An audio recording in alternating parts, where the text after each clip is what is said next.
ada calon mahasiswa yang masih bingung untuk menentukan pilihan. Bisa dijelaskan Pak secara singkat, jurusan-jurusan apa saja yang ada di Poltekkes Kemenkes Palembang ini? Oke, terima kasih. Poltekkes Kemenkes Palembang satu dari 38 Poltekkes yang ada di Indonesia. Prodinya ada 17, jurusannya ada 7. Jurusannya ada 7 ya. Pertama jurusan keperawatan. Jurusan keperawatan itu prodinya ada 5 kalau sekarang. Ya. Ada D4 keperawatan atau sarjana terapan keperawatan, ada prodi D3 keperawatan Palembang yang berdomisili di Jalan Merdeka. Kemudian ada prodi 3 keperawatan kampus Batu Raja, prodi D3 keperawatan kampus Lubuk Linggau, dan prodi D3 keperawatan kampus Lahat. Ya. Pertama jurusan keperawatan. Jurusan kedua jurusan gizi. Jurusan gizi tempatnya di kampus Sukabangun, katakanlah di Jalan Sukabangun. Prodinya ada 2. Prodinya ada 2. Jadi prodi D3 keperawatan, D3 gizi, kemudian sarjana terapan gizi dan dietika. Nah, untuk di prodi sarjana terapan gizi dan dietika ada 2 kelas. Ada reguler dan RPR, rekognisi pembelajaran lampau. Jadi di RPR itu menerima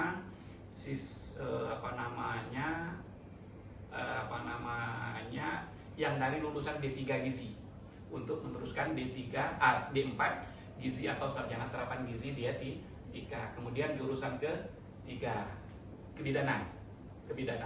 Di kebidanan kita punya D3 kebidanan Palembang, D3 kebidanan kampus Muara Enim, kemudian sarjana terapan kebidanan di Palembang. Kemudian justru kita punya satu-satunya profesi yang ada di Poltekkes itu adalah prodi pendidikan profesi bidang. Ya. Jadi ada berapa? Palembang ada 4 ya, ada 5 ya. Ada 4 ya, ada 4. Nah itu. Kemudian kita lanjut ke prodi KESGI, ya, kesehatan gigi yang ke berapa ini? Yang keempat ya, yang keempat. Jadi ada jurusan kesehatan gigi ini prodinya hanya 1 sementara. Kita Poltekkes Palembang sedang bersiap-siap, sekiranya ada kesempatan untuk membuka prodi baru, nanti kita akan buka D4 atau sarjana terapan gigi. Yang sekarang ada itu adalah prodi D3 kesehatan gigi yang juga bertempat di kampus Sukabangun. Ada 4, ada 5 sudah ya? 4. Sekarang 5. Kemudian kelima farmasi. Ya, farmasi ya. Justru jurusan farmasi sama, prodinya baru D3 farmasi, tempatnya juga di kampus Sukabangun. Kemudian yang berikutnya ada jurusan teknologi laboratorium medis, ya, bertempat di Sukabangun. Prodinya ada prodi D3, kemudian ada prodi sarjana terapan TLM. Kelas TLM itu ada reguler, kemudian ada kelas RPR. Yang terakhir, ketujuh ya? Iya.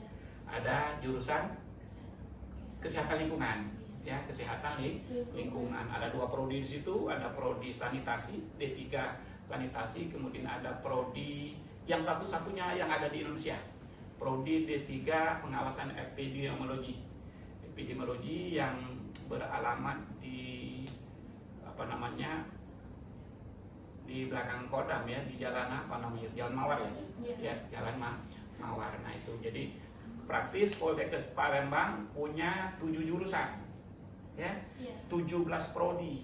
Jadi calon siswa yang sekarang kelas 12 atau bakal tamat itu ada 17 prodi yang bisa dipilih, yang berdomisili sekitar Lubuk Linggau, yang katakanlah nggak bisa jauh dari orang tua, cukup mendaftar diri di Linggau, di Lahat demikian, di Batu Raja demikian.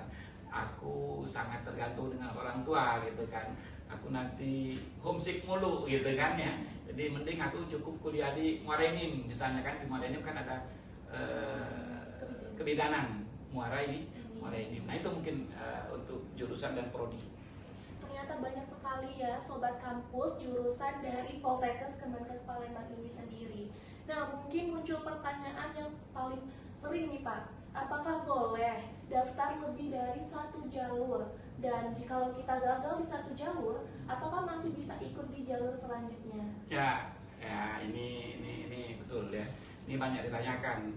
Bahkan ada beberapa orang tua katakanlah yang sahabat saya, yang kenal dengan saya nanya langsung, Pak Lukman, kalau nanti ponakan saya nggak lulus di jalur sekarang prestasi, bisa nggak daftar di jalur bersama? Gitu ya. Jawabannya bisa sekali gitu kan, bisa sekali.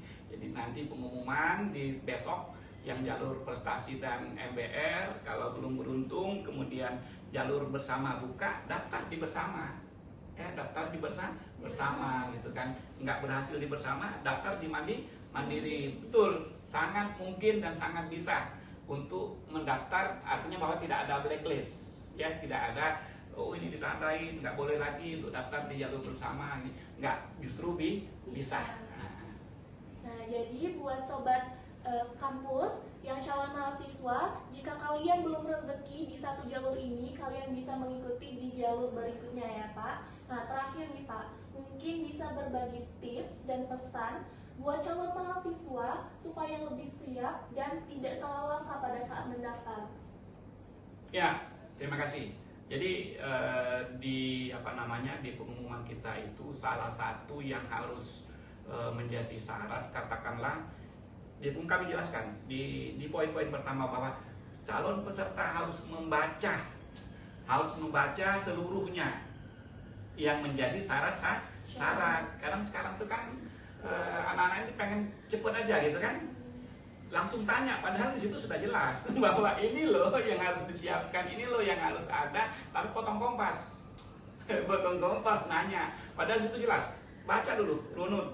Ada yang dia sudah ada template-nya untuk surat keterangan tidak mampu, ada template-nya, ada petunjuknya. Oh, harus kop kades atau lurah. Raport yang akan diupload. Nggak bisa kalau kita scan raport yang ada dari sekolah, kita upload, ditolak oleh panitia. Ya, ditolak. Dia harus pakai template yang ada di Poltekkes. Nah, hati-hati itu, hati-hati. Jadi ada beberapa yang sudah kita siapkan. Jadi kalau sudah baca, sudah login masuk, download template ini. Nah, ini yang kita proses untuk kelengkapan administrasi. Nah, ini yang kadang beberapa calon siswa itu kecele dia. Ya. Sementara sudah terdaftar NISN ya. NISN sudah kebaca, NIK sudah kebaca. Kalau kita mau daftar lagi, sistem nolak. Nah, itu. Jadi memang harus hati-hati. Jadi login, cek persyaratan. Seluruh persyaratannya baca satu-satu. Oh, ini ada template-nya, download. Oh, ini ada template-nya, download, proses. Baru yang ini kita uploadkan. Kan di daftaran itu kan kita ngupload tuh, nggak harus final. Oh, baru ada dokumen ini, uploadkan. Sekarang aku sedang ngurus ini nih, nunggu kadesnya nggak datang, atau kadesnya atau lurahnya ada kerjaan hari ini belum keluar. Uploadkan yang nggak ada. Tapi memang setiap peserta harus yakinkan pendaftarannya harus dipinalisasi. Ada klik finalisasi. Oh, sudah lengkap ini, kakakku sudah, KTP ku sudah, sertifikat akreditasi sekolah sudah, foto latar belakang merah sudah. Kalau dia tidak MBR, surat keterangan tidak mampu orang tua sudah dari lurah, surat keterangan penghasilan sudah, kemudian foto rumah udah, gitu kan, prestasi udah. Sampai dengan sekarang tuh kita menambahkan syarat tapi tidak wajib. Ya, kan sekarang itu belakangan diberlakukan KTA. KTA itu apa namanya? TKA, tes kemampuan akademik. Nah, untuk siswa sekarang yang kelas 12 ngupload, kita kasih poin loh. Panitia kasih poin. Ya, jadi ada yang mengupload TKA tadi ya, tes kemampuan akademik. Kita lihat di situ, ternyata ada penilaian di situ istimewa, kurang gitu kan. Pokoknya ada semacam sertifikat, kita bisa lihat gitu ya. Jadi calon peserta yang ngupload ini, yang melampirkan ini, dia punya poin khusus ya. Jadi katakanlah justru bisa unggul Kalau komponen prestasi nasional ada atau prestasi akademik ada, kemudian prestasi non akademik ada, TKA ada, lengkap kan? Tapi prestasinya harus memenuhi syarat. Juara 1 sampai dengan harapan boleh lah. Nah, sebut dengan harapan sampai berapa? Harapan sampai 10 ada sekarang. Yang penting juara gitu. Ada poinnya dari sistem kita. Jadi memang kita adil lah, clear ya. Clear kita portofolio kan. Portofolio beda dengan bersama. Kalau bersama harus uji CBT, computer based test. Kita uji CBT, kita lihat skor nilai gitu kan. Memang di bersama itu tidak ada upload yang katakanlah portofolio karena dia basisnya adalah uji tulis, katakanlah uji tulis CBT. Nah, itu mungkin. Oke, baik. Jadi buat calon mahasiswa, persiapkan diri, persiapkan dokumennya kalian supaya kalian bisa keterima di Poltekkes Kemenkes Palembang ini. Wah, obrolan hari ini sangat-sangat bermanfaat, lengkap dan insightful banget, Pak. Terima kasih sebesar-besarnya kepada Bapak Lukman yang sudah berbagi informasi mengenai penerimaan mahasiswa baru Poltekkes Kemenkes Palembang tahun 2026. Buat Sobat Kampus, khususnya calon mahasiswa baru, jangan lupa pantengin terus Instagram kami di Poltekkes Palembang untuk info lebih lanjut SPEB Poltekkes Kemenkes Palembang tahun 2026 dan juga Instagram kami Public Speaking Polkesbang untuk update-update menarik karena semua update penting, info jalur pendaftaran sampai konten menarik lainnya akan kami bagikan di sana. Dan buat kamu yang nonton di YouTube, jangan lupa subscribe, like, dan komen supaya kamu nggak ketinggalan episode dari Kampus Inspirasi selanjutnya. Nah, seperti biasa nih Pak, sebelum kami menutup pembahasan, kami ada jargon kebanggaan kami. Jargonnya itu Kampus Inspirasi, obrolan santai, insight berarti. Nanti boleh kita bareng-bareng ke kamera Pak, oke? Boleh Pak? Mana tadi? Kampus Inspirasi, obrolan santai, insight berarti. Langsung itu. Insight berarti. Ya, betul. Oke Pak? Oke. 1, 2, 3. Kampus Inspirasi, obrolan santai, insight berarti. Terima kasih banyak Bapak. Untuk Sobat Kampus, sampai jumpa di episode berikutnya. Semangat mempersiapkan masa depan dan semoga kita bertemu menjadi bagian keluarga besar Poltekkes Kemenkes Palembang. Dadah!